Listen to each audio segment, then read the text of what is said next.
राम राम जय जय जय राम, राम राम जय जय जय राम।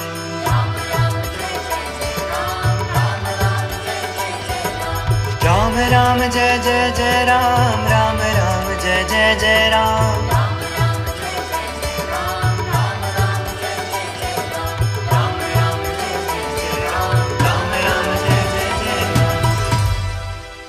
मेरे राम।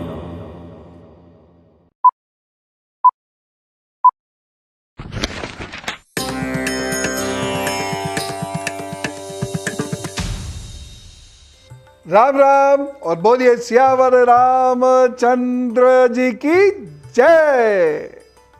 आज प्रभु श्री राम जी का जन्म कैसे होता है इसके बारे में जानेंगे। बालकांड जिसमें 77 सर्ग हैं, उसमें प्रभु श्री राम जी के जन्म का वर्णन तो है ही, प्रभु श्री राम जी की बड़ी बहन का वर्णन भी है, प्रभु श्री राम जी के बहनोई का वर्णन भी है।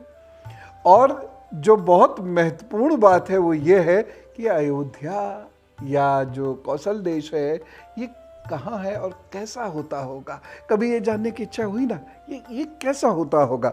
जैसे हम जिस शहर में जन्म लेते हैं और फिर दूसरी जगह आकर बस जाते हैं तो याद आती है ना, ये कैसा होता था, हमारा घर ऐसा होता था, हमारा स्कूल ऐसा होता था, ये ठीक। लेकिन फिर हम अपने प्रभु के घर के बारे में क्यों नहीं सोचते? हम अपने प्रभु के देश के बारे में क्यों नहीं सोचते? आज सोचेंगे और आज जानेंगे। एक चीज है जो मैं आपसे कहना चाहूंगा, और मैं जब भी किसी रामलीला में मुझे निमंत्रण मिलता है तो मैं वहां ये बात जरूर कहता हूं।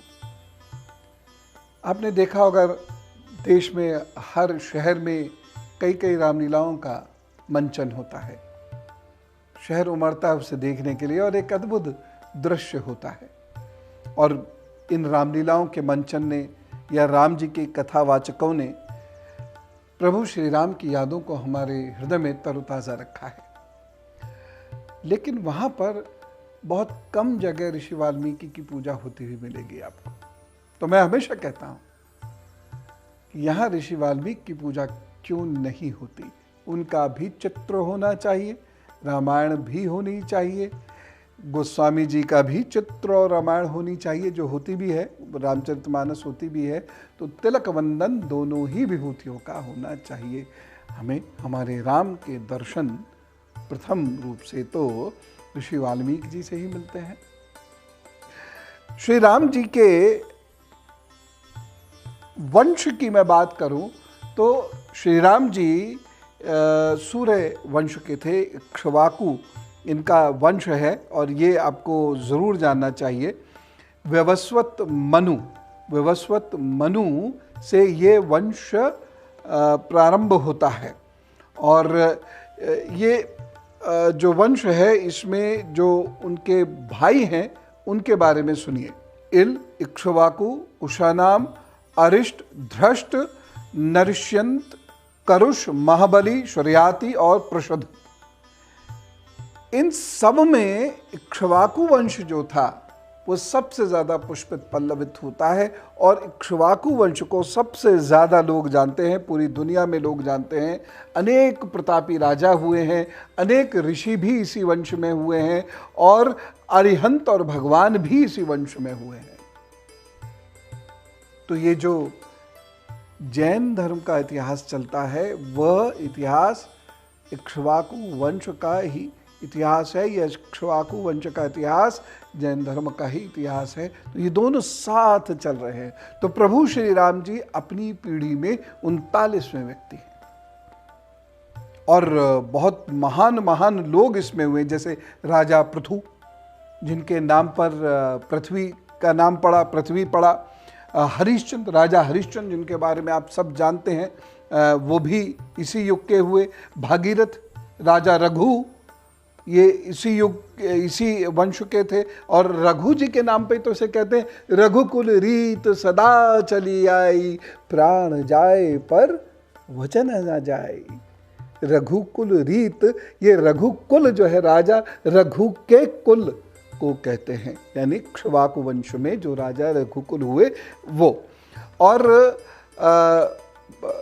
महाराजा जो दशरथ जी थे ये रघु जी के पोते हैं और श्री राम जी इस पीढ़ी के 39वें राजकुमार हैं जो दशरथ जी के ज्येष्ठ पुत्र हैं। और श्री राम जी के समय में ये जो कौशल राजवंश है या क्षवाकु राजवंश है ये अपने प्रसिद्धि के चरम पर पहुंच गया था। देखिए 5वां सर्ग ये क्या कहता है, अयोध्यापुरी का कितना सुंदर वर्णन है। मैं बहुत तेजी से आपको सुना रहा हूं। बालकांड में 5वां सर्ग अयोध्या नगरी कैसी थी उसके बारे में लिखता है। और बस आप बैठे हुए कल्पना कीजिए, ये कौशल नाम से प्रसिद्ध एक बहुत बड़ा जनपद है। आज के डिस्ट्रिक्ट्स की तरह नहीं है, उस वक्त जनपद मतलब एक बहुत बड़ा राज्य है जो सरयू नदी के किनारे बसा हुआ है। और आपको पता है, मेरी तो बहुत डिबेट हुई टेलीविजन पर। एक कुरैशी साहब ने किताब लिखी और कहा कि जो अयोध्या है वो ये नहीं है, वो कहाँ है, पाकिस्तान में। लेकिन मुझे तो पता था ना, इसलिए मैं लड़ गया। बाकी लोग या तो उदास हो गए या ढूंढते फिरे अपने प्रश्न के उत्तर। बहुत सारे लोगों ने तो स्वीकार ही लिया, हाँ ये वही होगा, हम ऐसे ही मानते चले। लेकिन मैं कैसे मान जाता? इसलिए कहता हूं जो इतिहास है इसको भी पढ़ो, इतिहास को भी समझो। कहते हैं वो प्रचुर धन धान्य से संपन्न, सुखी और समृद्धशाली है। उसी में अयोध्या नाम की नगरी है। जनपद में अनेक नगर होते हैं और जो उनसे छोटे हैं उसको नगरी बोलते हैं। तो अयोध्या नाम की एक नगरी है और महाराज मनु ने इस नगरी को बसाया है। ये देवताओं की अपनी नगरी कहलाई जाती है, इसलिए ये बहुत वैभवशाली थे। आज की अयोध्या उतनी वैभवशाली नहीं रही, लेकिन उस समय की जो अयोध्या है वो बड़ी वैभवशाली है। और सुनिए, 12 योजन लंबी है यूं और 3 योजन चौड़ी है, ऐसे ऐसे। अयोध्या इस तरह सरयू नदी के साथ साथ चल रही है। 12 योजन, ये 12 योजन मतलब लगभग 144 किलोमीटर।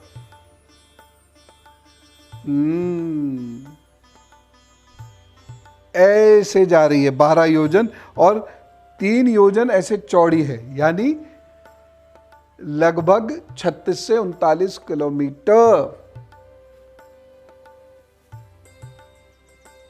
और इस नगरी की शेप क्या है ये सुनिए। इस नगरी की शेप क्या है? द्यूत फल के आकार में। ये द्यूत फल क्या होता है? द्यूत फल जैसे आज लूडो होता है ना, वैसे ही पासे खेले जाते थे उस वक्त। द्वापर में भी वही द्यूत क्रीड़ा तो हो रही है। तो द्यूत क्रीड़ा जो गोट चलते हैं वो एक प्रकार का आपने देखा होगा ना, पहले ऐसे होता है फिर ऐसे होता है ना, और ये बीच में चौराहा होता है। समझ में आ रहा है ना? तो अब ऐसे और ऐसे, और ये बीच में गोल है, यह है महल। और उसके चारों ओर सामंतों के घर हैं, उसके बाद बाजार है और फिर अन्य लोगों के घर हैं। ये क्यों? सुरक्षा चक्र। इसे भेदना मुश्किल होता था शत्रु के लिए, इसलिए शत्रु राजमहल तक आ ही नहीं पाता था। जब तक पूरा राज्य नष्ट नहीं हो जाएगा वह राजमहल तक आ ही नहीं पाएगा। इतनी बड़ी घेराबंदी कई चक्रों में की जाती है। और अयोध्या नगरी की जो घेराबंदी के सबसे पहली चीज थी वो था ये बड़ा सा गड्ढा। ऐसे चारों तरफ से ये गड्ढा घेर रहा है, जिससे कि अगर शत्रु हमला करे तो वह पुल हटा दिया जाए, शत्रु उसको पार कर ही ना पाए। समय के साथ साथ ज्योग्राफी में बहुत परिवर्तन होते हैं, और क्या परिवर्तन होते हैं ये मैं अभी आपको बताऊंगा कि किस तरीके से राम जी की उम्र या राम जी का समय निकालने में 2 पर्वत श्रृंखलाओं को, विंध्याचल और हिमालय का को कंपेयर किया गया था। ये मैं बताऊंगा और इसे समझने की कोशिश कीजिए। तो बहुत सारे लोग जो आज के भूगोल से 7,000 वर्ष या 12,000 वर्ष जो निकलेगा अभी हमारे अध्ययन में, उसकी परिकल्पना करते हैं, तो वो लोग क्या हैं? या मूर्ख या धूर्त। अब आगे देखिए कितनी सुंदर बात एक लिखी हुई है। वह नगरी जड़हन धान के चावलों से भरपूर थी। यानी उस वक्त चावल है और दो प्रकार का चावल है, जड़हन चावल, अगहन चावल। जड़हन चावल क्या होता है? जो एक जगह पौध तैयार की जाती है और दूसरी जगह बोया जाता है।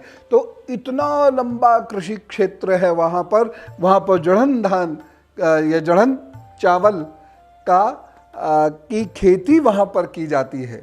और अगहन की क्या होती है? जो अगन माह में सीधे बोया जाता है। तो जड़हन धान वहाँ पर चारों तरफ है और बहुत मीठा जल वहाँ पर है। उसके लिए जो सिमली दी गई है, ये सिमली है। सिमली क्या दी गई है? जैसे गन्ने का रस होता है, ईख शब्द आया है, उस वक्त गन्ना शब्द नहीं है, ईख का रस जैसा होता है वैसा मधुर जल था वहाँ पर। अब इसको कृपा करके सिमली है, ये उपमा है, उपमा ही समझें, ये ना समझें कि आप में से कोई जाके कहे प्रभु श्री राम के राज में तो नल चलाओ तो गन्ने का रस निकलता था। सुनने में तो बड़ा अच्छा लगेगा, तबला बजेगा, बाजा बजेगा, लोगों की तालियां बजेंगी और इतिहास का मजाक उड़ जाएगा। कहना क्या चाह रहे हैं? दरअसल नदियां उस वक्त अपने पूर्ण श्रृंगार में है। अब ये श्रृंगार शब्द आया है, ये भी क्या है? उपमा ही है। ये मत समझिए कि गंगा स्त्री बन गई और उसने श्रृंगार कर लिया। मतलब कहने का यह है कि वह बहुत सुंदर है और धरती को बहुत खोदे बिना जल मिल जाता है और वह जल चूंकि प्रदूषण मुक्त है इसलिए बहुत मीठा जल है, उसे पी के तृप्ति होती है। मैंने ऐसे कई स्थानों पर जल पिया है जहां जल पीने के बाद भूख ही नहीं लगती, भोजन की आवश्यकता ही नहीं होती। तो राम राज्य का ऐसा मधुर जल है और वहां पर लोग नाना प्रकार के वाद्य यंत्र बजाते हैं। गांधर्व विद्या इसको बोलते हैं। गांधर्व विद्या समझते हैं? गीत, संगीत, नृत्य आदि को। और इसे करने वाले कौन लोग हैं? गंधर्व। तो ये लोग वहां पर गीत संगीत करते हैं जिससे आनंद होता है, लोग इसे सुनने जाते हैं। उस वक्त ऐसे टेलीविजन नहीं है तो उस वक्त इसी प्रकार से लोग आनंद करते हैं। और भी बहुत सारी चीजें जब समय आएगा तो मैं आपको बताऊंगा। इस प्रकार से वह धरती है, लेकिन उस धरती में राजा दशरथ जी के राज में एक बड़ी भारी परेशानी है जिससे वह अंदर ही अंदर घुटते हैं। और जब वह घुटते हैं, जब वह दुखी और परेशान होते हैं तो उनकी तीनों रानियां भी दुखी और परेशान होती हैं, कौशल्या, सुमित्रा और कैकेयी। समस्या क्या है कि राजा दशरथ जी के एक पुत्री थी जिसका नाम शांता था और राजा रोमपद को उन्होंने अपनी पुत्री उनके घर में खुशियां लाने के लिए दी। और उसके बाद शांत का विवाह होता है महर्षि श्रृंग से। महर्षि श्रृंग जो विभांडक ऋषि के पुत्र हैं और पूर्ण विरक्त हैं, लेकिन बाद में जब उनको आज्ञा मिलती है तो वह विवाह करते हैं। और विवाह किससे करते हैं? शांता से। देखिए, दो बातें मैं बहुत विशेष कह चुका हूं। इक्ष्वाकु वंश के बारे में जब मैं आपसे बतिया रहा था तब मैंने एक बात ये कही थी कि इस वंश में भगवान हुए हैं, राजा हुए हैं। अरिहंत हुए हैं, और मैंने एक बात और कही थी, ऋषि हुए हैं। इसका मतलब एक ही वंश में अरिहंत भी हैं, एक ही वंश में ऋषि भी हैं, तो क्षत्रिय राजा भी हैं। क्या मतलब हुआ? समाज कर्म आधारित वर्ग अथवा वर्ण में तो बटा था, जन्म आधारित जातियों में नहीं बटा था। और यहां फिर एक उदाहरण, राजा दशरथ की बेटी जिसका पालन पोषण राजा रोमपद के यहां होता है, विवाह किससे होता है? श्रृंग ऋषि से, जो जंगलवासी हैं। इसका मतलब ये जो जाति प्रथा है, ये प्रभु श्री राम के समय में नहीं। तो प्रभु श्री राम को मानने वाले लोग जाति प्रथा में विश्वास कैसे कर सकते हैं? करते हैं। लेकिन अब क्या होता है, वह ऋषियों के पास जाते हैं एक दिन और बड़े दुखी मन से कहते हैं कि इस राज्य को आगे कौन बढ़ाएगा। तो उनको ऋषि कहते हैं कि ठीक है, एक अनुष्ठान करते हैं। और अनुष्ठान करने के लिए ऋषि श्रृंग को बुलाया जाता है।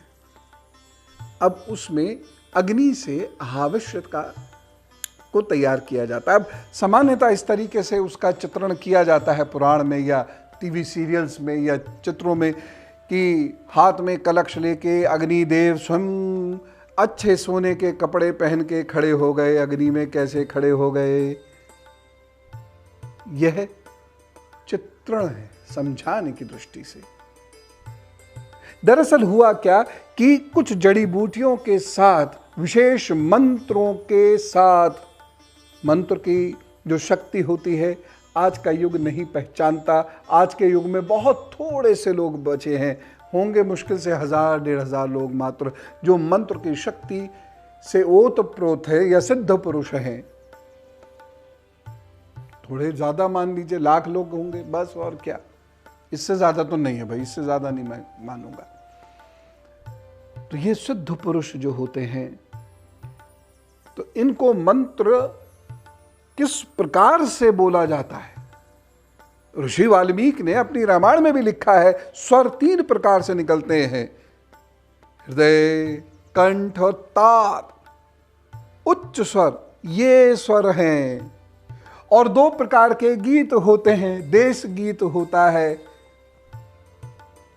यानी जो लोकल लैंग्वेज में या लोकल डायलेक्ट में गाया जाता है उसको देश गीत कहते हैं। और एक गीत होता है जो सार्वभौमिक गीत होता है, यानी जैसे आजकल भी ऐसा होता है, अलग अलग राज्यों की अलग अलग भाषा, अलग अलग राज्यों की शहर शहर की अलग अलग बोलियां, उसमें उनके अपने अपने गीत, और उधर हिंदी फिल्मों के गीत।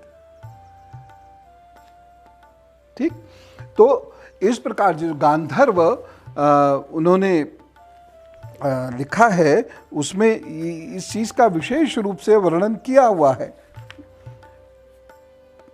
खैर, हाविष्य इस प्रकार से तैयार किया जाता है, और ये जो हाविष्य है इसमें औषधियां हैं, दवाइयां हैं, और ये रानियों को दिया गया है। आधा हिस्सा मां कौशल्या को देते हैं, फिर आधा हिस्से के फिर 3 हिस्से होते हैं। प्रथम हिस्सा जाता है सुमित्रा माँ को, दूसरा हिस्सा जाता है कैकेयी माँ को, और तीसरा हिस्सा फिर सुमित्रा माँ को राजा दशरथ न जाने क्या सोचकर देते हैं। यही शब्द उसमें लिखा है, न जाने क्या सोचकर दशरथ जी सुमित्रा देवी को पुनः एक और हिस्सा दे देते हैं। अब 9 महीने बीतते हैं। अब जो है प्रभु श्री राम के आने का तो तय हो ही गया, लेकिन भगवान कभी अकेले नहीं आते। अवतारी पुरुष चाहे सूक्ष्म अवतार हो, लघु अवतार हो या पूर्ण अवतार हो, वह ऐसा कहूं तो अपनी टीम के साथ आते हैं सब। तो टीम भी तो आनी थी। अब ये टीम किसकी है इसके बारे में भी लिखा है। ब्रह्मा जी ने देवताओं से कहा कि विष्णु जी स्वरूप, उनको तो पता है ना असलियत क्या है, वह धरती पर अवतरित हों तो उनके साथ साथ रीछ, वानर, भलूक, ये सब लोग अवतरित हो जाने चाहिए। इसलिए देवताओं, मैं जामवंत जी को उत्पन्न कर रहा हूं, तुम बाकी यूथपतियों को, यूथपति बोला और ये यूथ YOUTH यूथ नहीं है,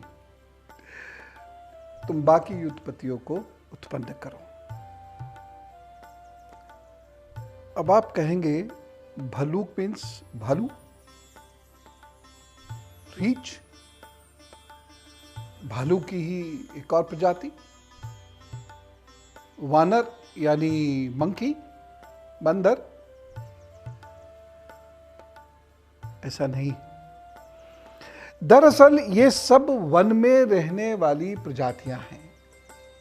ये सब वन में रहने वाली प्रजातियां हैं और ये अलग अलग देवताओं के शरीर से इनका जन्म हुआ है, ठीक वैसे जैसे किसी भी संतान की उत्पत्ति होती है। और यह धरती पर आए हैं। क्यों? जिससे प्रभु जी अकेले ना रह जाएं, क्योंकि उन्हें इस धरती को संभालना है। इस धरती पर राक्षसों का आतंक बहुत बढ़ गया है, इसलिए उन्हें धरती पर अवतरित होना है, किसी गर्भ से किसी शरीर को धारण करके उत्पन्न होना है और उनके साथ देने वाले लोग भी होने चाहिए। इसलिए ये साफ लिखा है 17वें सर्ग में, 17वें सर्ग में बिल्कुल साफ लिखा हुआ है, प्रधान प्रधान अप्सराओं, गंधर्वों की स्त्रियों, यक्ष और नागों, कन्याओं, रीछों की स्त्रियों, विद्याधारियों, किन्नरों और वानरियों के गर्भ से वानर रूप में अपने ही तुल्य पराक्रमी पुत्र उत्पन्न करो। और ये सब मैंने बताया ना, ये सब वन में रहने वाली जातियां हैं, ये मनुष्य हैं। भालू नहीं कभी संस्कृत बोलता है, बंदर ने कभी कोई भाषा नहीं बोली है। समझिए, नाग ये मनुष्य की उपजाति है, यानी मनुष्य जब सेपियंस स्टेट में आता, उससे पहले जो स्टेट ऑफ डेवलपमेंट है उसमें उससे पहले नाग हैं। ये नाग सांप नहीं है, इनके लोक हैं बाकायदा। आज कुछ बिहार में है, कुछ तक्षला में है, जहाँ तक्षक नाम का नाग रहता था महाभारत काल में, जिसका वर्णन आपने सुना होगा। और उसके बाद जो सेंट्रल एशिया है, ये नागलोक कहलाया जाता था। ऋषि कश्यप ने, जिन्होंने कश्मीर को बसाया है, उन्होंने भी ऐसे वर्णन किए हैं। ठीक है ना? तो ये सब उत्पन्न हो रहे हैं। और जो बाली है, ये इंद्र का पुत्र है और उपमा दी गई है कि ये बहुत बलिष्ठ है। कैसे बलिष्ठ है? जैसे महेंद्र पर्वत होता है। अब इसका मतलब ये नहीं कि महेंद्र पर्वत के बराबर ऊंचे और बलिष्ठ हैं, ऐसा अर्थ मत लीजिएगा। मतलब ये उपमा दी गई है, ये सिमली है। सिमली और मेटाफर का प्रयोग तो होता ही है महाकाव्यों में, लेकिन इतिहास साथ चल रहा है। ऋषि बृहस्पति से, ऋषि बृहस्पति कही है मैंने, ग्रह बृहस्पति नहीं कही है। तार नामक एक बड़े वानर की उत्पत्ति होती है और एक गंधमादन आपने सुना होगा, ये कुबेर के पुत्र हैं। ये वानर हैं और कुबेर के पुत्र हैं। और नल नाम तो जरूर ही सुना होगा आपने, है? ये 17वें सर्ग में लिखा हुआ है कि ये कौन है? विश्वकर्मा के पुत्र हैं। उसके बाद नील भी सुना होगा, ये अग्निदेव के पुत्र हैं। अब अग्निदेव ऐसे नहीं, चित्रों में तो वह एक समझाने की दृष्टि से उसका चित्रण किया गया है। तेज, जिस व्यक्ति के अंदर उतना तेज होगा और वह देवताओं के समान स्थिति को प्राप्त कर चुके होंगे, या फिर नील के अंदर अग्नि का तत्व होगा, इसलिए इन्हें अग्निपुत्र कहा गया है। अब आपके मन में प्रश्न होगा, हनुमान जी? फिर अरे हनुमान जी भी आ रहे हैं। क्या है ये? वायुदेव के औरस पुत्र। हाँ, वायुदेव के औरस पुत्र हैं ये। क्या मतलब हुआ? इनके अंदर वायुदेव जैसे गुण हैं। इनकी चाल बहुत तेज थी, भागते हुए से चलते थे, कूदते हुए से चलते थे, जो लगता था उड़ते हुए से चले जा रहे हैं। ये गुण है वायु का। तो ये वायुदेव जैसे हैं। ये वायु कोई ऐसे मनुष्य रूप में नहीं है जिनके ये पुत्र हैं। ये लिखा हुआ है, शब्द है औरस पुत्र। ये काया पुत्र नहीं है, उनकी काया से उत्पन्न नहीं है, ये औरस पुत्र हैं। तो इस प्रकार से वो सभी उत्पन्न होते हैं और अपने अपने स्थानों पर जाकर सेटल हो जाते हैं। अब समय आता है प्रभु श्री राम के उत्पन्न होने का। राम जी का जन्म होने वाला है और उस वक्त एक निश्चित ग्रह स्थिति है जिसके आधार पर हमें ये पता लगता है कि प्रभु श्री राम का जन्म कब हुआ है। और वह स्थिति 18वें सर्ग में स्पष्ट दी हुई है। क्या कहते हैं? 12वें मास में चैत्र के शुक्ल पक्ष की नवमी तिथि को पुनर्वसु नक्षत्र एवं कर्क लग्न में कौसल्या देवी ने दिव्य लक्षणों से युक्त सर्वलोक वंदित जगदीश्वर श्री राम को जन्म दिया। उस समय सूर्य, मंगल, शनि, गुरु और शुक्र 5 ग्रह अपने अपने उच्च स्थान में विद्यमान थे तथा लग्न में चंद्रमा के साथ बृहस्पति विद्यमान थे। यानी कर्क लग्न में चंद्र और बृहस्पति एक साथ थे। और जब हम इन सभी स्थितियों का आकाशीय नक्शा बनाते हैं तो वह तिथि आती है 10 जनवरी 5114। समय लगभग 12:25 से 12:35 के मध्य में। यद्यपि इस सिद्धांत को चुनौती दी गई है, लेकिन अभी तक, कल को कोई नई रिसर्च आ जाए तो अलग बात है, अभी तक बिल्कुल यही आकाशीय स्थिति उस दिन थी और इस ग्रह नक्षत्र में प्रभु श्री राम का इस दिन जन्म होता है। अब आप कहेंगे जनवरी, ये तो चैत्र नक्षत्र मतलब मास अप्रैल। नहीं,